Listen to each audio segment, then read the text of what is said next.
महाराष्ट्र संकट पर उद्धव ठाकरे ने फेसबुक लाइव के जरिए शिंदे गुट पर बोला बड़ा हमला। बोले अगर इस्तीफा चाहिए तो मेरे सामने आकर बोले, अगर सीएम बनना था तो सूरत जाने की जरूरत क्या थी। फेसबुक लाइव के जरिए उद्धव ठाकरे ने कहा कि मैं सत्ता का लालची नहीं हूं, मेरे बाद कोई शिवसैनिक सीएम बने तो खुशी होगी। उद्धव ने शिंदे को जवाब देते हुए कहा कि मेरे सामने आकर बात करें। उद्धव ठाकरे ने यह भी कहा कि जो भी विधायक नाराज हैं वो सभी मेरे सामने आकर बोले, मैं इस्तीफा देने को तैयार हूं। उद्धव ठाकरे और शरद पवार के बीच बैठक खत्म। सूत्रों के हवाले से खबर, शिंदे की नाराजगी दूर करने पर हुई बात। शरद पवार ने शिंदे को सीएम बनाने की सलाह दी। महाराष्ट्र में सियासी संकट पर अहम खबर, एकनाथ शिंदे के प्रस्ताव पर शिवसेना के 34 विधायकों के हस्ताक्षर। शिवसेना के बागी विधायकों संघ गुवाहाटी में है एकनाथ शिंदे। शिंदे ने किया है 46 विधायकों के समर्थन का दावा।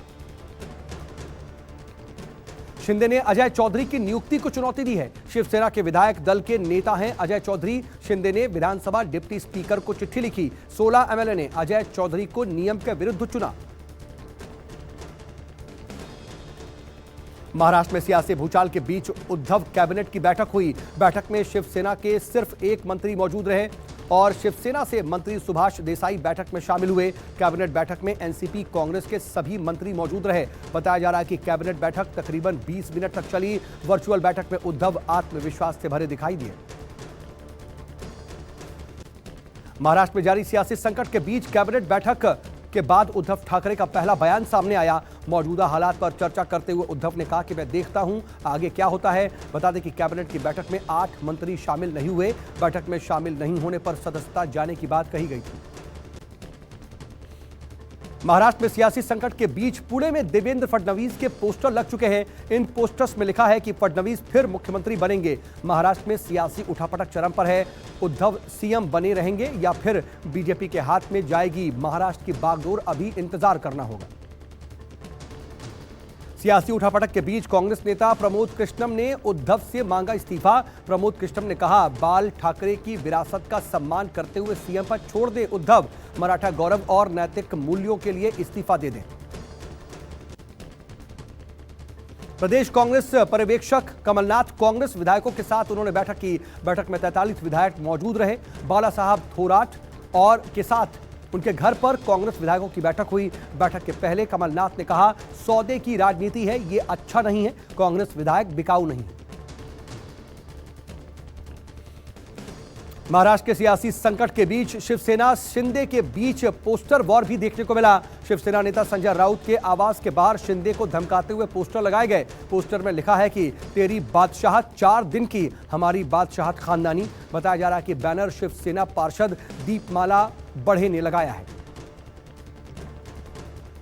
महाराष्ट्र के सीएम उद्धव ठाकरे की कोरोना रिपोर्ट आई नेगेटिव। कांग्रेस नेता कमलनाथ ने उद्धव ठाकरे की कोरोना संक्रमित होने की बात कही थी। कमलनाथ ने कहा था, कोरोना के चलते उद्धव ठाकरे से नहीं मिल पाए। महाराष्ट्र में राजनीतिक संकट के बीच राज्यपाल Bhagat Singh Koshyari corona positive. Corona test के बाद कोश्यारी की रिपोर्ट पॉजिटिव आई है। तबीयत बिगड़ने के बाद कोश्यारी को अस्पताल में भर्ती करवाया गया है। फिलहाल उनका स्वास्थ्य ठीक नहीं है। राष्ट्रपति चुनाव के लिए एनडीए उम्मीदवार द्रौपदी मुर्मू को जेडीयू का समर्थन मिल गया है, जिसकी नीतीश कुमार और पार्टी अध्यक्ष राजीव रंजन उर्फ लल्लन सिंह ने विधिवत घोषणा की। लल्लन सिंह ने ट्वीट करके इसकी जानकारी दी। बता दें कि एनडीए की तरफ से राष्ट्रपति उम्मीदवार घोषित किए जाने के बाद द्रौपदी मुर्मू के घर पर मिलने वालों का तांता लगा हुआ है। इस दौरान ओडिशा के सीएम नवीन कुमार ने मुर्मू की प्रशंसा की। बिहार के बीजेपी के विधायक के घर पर चला झारखंड सरकार का बुलडोजर। पीर पैंती विधायक लल्लन कुमार के बाराहाट स्थित मकान पर बुलडोजर चला है। विधायक के घर के विवादित हिस्से को जमींदोज कर दिया गया। हाईकोर्ट के आदेश के बाद की गई ये कार्रवाई। बताया जा रहा है कि जमीन के पीछे रहने वालों को आवाजाही में कोई दिक्कत नहीं हो, उसे लेकर के यह कार्रवाई हुई।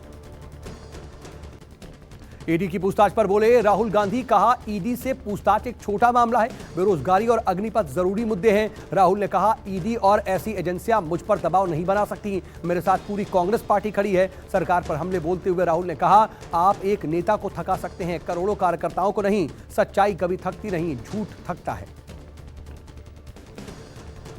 निलंबित आईएसए पूजा सिंघल और सीए समन सिंह की न्यायिक हिरासत को और ज्यादा बढ़ा दिया गया है। विशेष अदालत ने दोनों की रिमांड अवधि 5 जुलाई तक बढ़ा दी है। आज ईडी की विशेष अदालत में दोनों की वर्चुअल पेशी हुई। बता दें कि इससे पहले पूजा सिंघल से 14 दिनों तक ईडी ने पूछताछ की थी।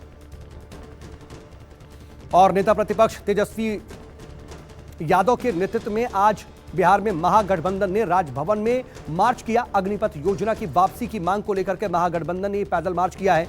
मार्च में महागठबंधन के सभी विधायक शामिल हुए। विधायकों से विधानसभा से चल करके राजभवन तक उन्होंने पैदल मार्च किया।